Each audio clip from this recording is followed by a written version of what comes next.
আমার channel Messi হবে আপনাদের সবাইকে স্বাগত। আশা করছি আমার চ্যানেলের রেসিপিগুলি আপনাদের সকলের খুবই ভালো লাগছে। আজকের রেসিপি হলো সর্ষে ইলিশ। আমরা প্রথমে কালো সর্ষে, কাঁচা লঙ্কা এবং সামান্য জল নিয়ে একটি মিহি পেস্ট বানিয়ে নেব। এরপর আমরা ইলিশ মাছে নুন হলুদ মাখিয়ে একটু ম্যারিনেট করব। একটি কড়াইতে সামান্য সর্ষের তেল দিয়ে গরম করে নেব। এবার ইলিশ মাছগুলো ওতে ছেড়ে দেবো, কিন্তু আমরা বেশিক্ষণ ভাজবো না, জাস্ট ওলট পালট করে সাদা থাকবে এরকম অবস্থাতেই আমরা নামিয়ে নেব। ইলিশ মাছ খুবই নরম মাছ, তো খুব সাবধানে উল্টাবেন আর সাবধানে তুলবেন যেন ভেঙে না যায়।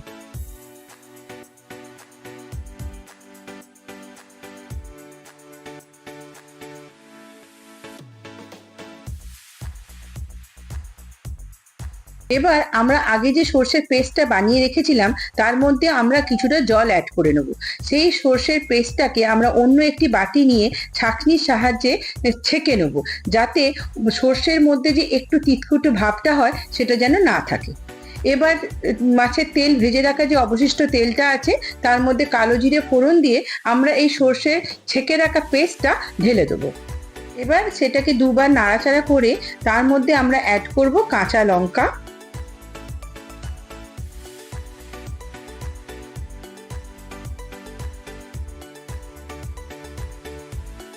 আন্দাজ মতো নুন, কিন্তু নুন এখানে অল্প দেবেন কারণ আমাদের মাছের মধ্যেও নুন লাগানো আছে। আমার মনে হয় পরে যদি টেস্ট করে নুনটা দেওয়া হয় সেটা বরং বেটার হবে। একটু সামান্য জল অ্যাড করব।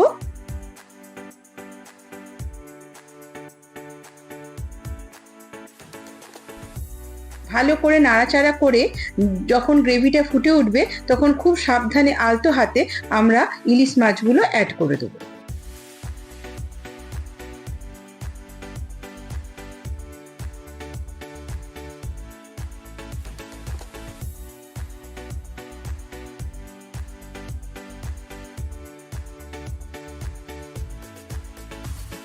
এবার ওটাকে আমরা কিছুক্ষণ ফুটতে দেবো। লাস্টে নামানোর আগে আমরা কাঁচা সর্ষের তেল ওর উপরে ছড়িয়ে দেবো। ব্যাস, আমাদের রান্না রেডি। এই রান্নাটি এবার আপনারা আপনাদের প্রিয়জনকে গরম ভাতের সঙ্গে সার্ভ করবেন, আর কিচ্ছু লাগবে না। দেখবেন এক থালা ভাত একদম চটপট করে নিমেষের মধ্যে শেষ করে দিয়েছে। আর যদি কিছু মিস হয়ে গেছে তাহলে কোনো অসুবিধা নেই, চলুন একটা কুইক রিক্যাপ আমরা নিয়ে নিচ্ছি।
যদি রেসিপিটি ভালো লেগে থাকে তাহলে অবশ্যই সাবস্ক্রাইব করবেন, লাইক করবেন এবং শেয়ার করবেন।